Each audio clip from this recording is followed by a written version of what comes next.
Hi guys, my name's Michael Ellis, and I thought I'd just speak a little bit this afternoon about my practice and my attitude towards practice, and by extension working with other people. Now, practice, it's no secret, is the thing that changes yourself, changes your life. As you do something over time and you regularly run a pattern or a state of consciousness or a session or a certain technique, you get better at it. And then so you learn from doing that process as your understanding of that process within yourself deepens. So that's all well and good to understand that as a concept. But I know that in myself, until practice has become pleasurable and a joy, it was this thing of like, oh, I should do this because if I don't do it I'm slacking off, or if I don't do it I'm unhealthy, and then the associated sort of thinking and the feelings of guilt and shame around, if I did these things I would be a better person, or I'd be more valuable, or I'd be more in line with, what I know I should be doing. And it's that should that I've had to do away with when it comes to my own practice. Because really what I have to do now with myself is just create a little bit of distance and time. It's just sort of creating the right context in order to experience my practice. So when there's that bit of distance and I'm not distracted, then I've got time to sort of pay attention and find out where my edge is in my physical experience and my state of consciousness. And so the edge for me is always whichever thing is sort of making me feel not great. Whether it's, my legs are tight because I've been for a long walk, my lower back sore because I've been sitting at the computer too long, or I woke up with a crook neck, or my neck's stiff from sleeping. Or maybe I've had an intense conversation with somebody, I've just gotten off the tram and I'm a little bit sort of tense.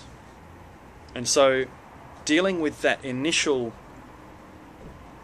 resistance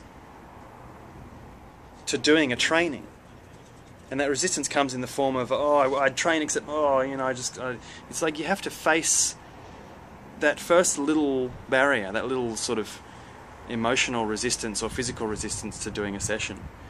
And the idea is that the session should be fun. We should get to a stage where it's pleasurable to train. And that's certainly what my priority is. And so it's lining up the smaller little bits. If I'm emotionally not quite there, ready to train, or if I'm distracted by something, conversation I just had, then the best thing I can do is to make time for that first. And this is part of the thing of training presence, which I've started to understand is really the best way I can talk about what I'm really passionate about practicing and teaching. Being present with what's immediately happening leads to this sort of moving past the resistance, and then it can be fun.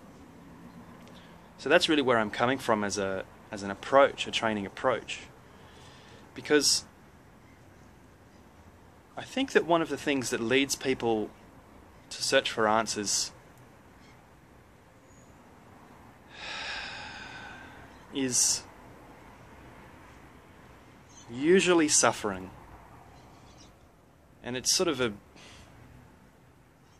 it's a big can of worms, suffering, because suffering is this very personal, private thing, and everybody has their own experience and story around suffering, and it's a serious thing. Certainly I can say for myself that without my suffering and my periods of time in which I've had anxiety or depression, I've felt lost, or I've had physical injuries, I wouldn't have had the same impetus to develop myself and start to overcome those issues. So I understand that my dark times or my difficult times are now resources because they really were great teachers. And in this world, it can be difficult to create the time for yourself to face what's going on and to create patterns within yourself to move past what's holding you back, or what's, you know, making things that little bit more difficult. This world has many distractions and wonderful things about it and difficult things about it. And part of the thing of being a practitioner is developing this vehicle of the self. And the reason we do that is because if we are as strong of context to ourselves as the context that we're in or we're visiting, whether it's a, you know, might be an example of a context might be a birthday party or a work meeting or going to the supermarket, get our groceries. Each of those situations has a bunch of information and a bunch of stimulus and elements that's going on. And I know when I was younger and before I really established my practice, I sort of felt overwhelmed a lot, you know. I had a lot of difficulties being able to be comfortable and relaxed and confident and sort of enjoy myself, and I would find myself just not wanting to be where I was more often than not. And what practice has done for me over the years is start to establish myself for myself, understand myself as my own context. And then I bring that attitude towards being in a space to the spaces that I'm in. It's my intention to be authentic. And it's something that I really believe is in everybody, this ability to be their own context,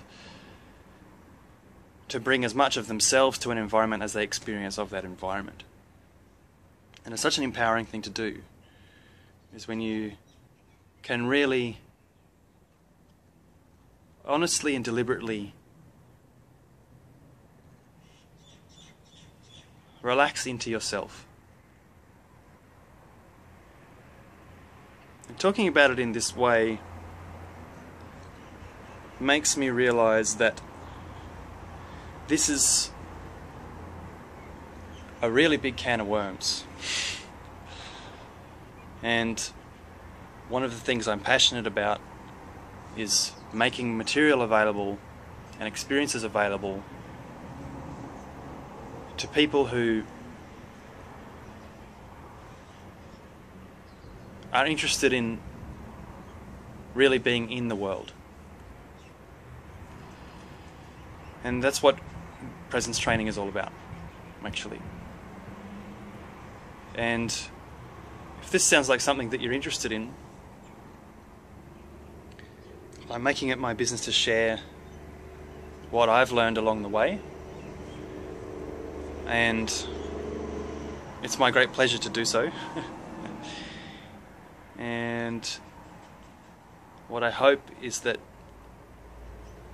you've taken something from this video and that you might be able to take something from this website.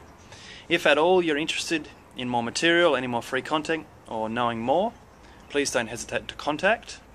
There's a contact form on the contacts tab. You can click on services for more information. There's a blog for more writing. And thanks for stopping by. And take it easy.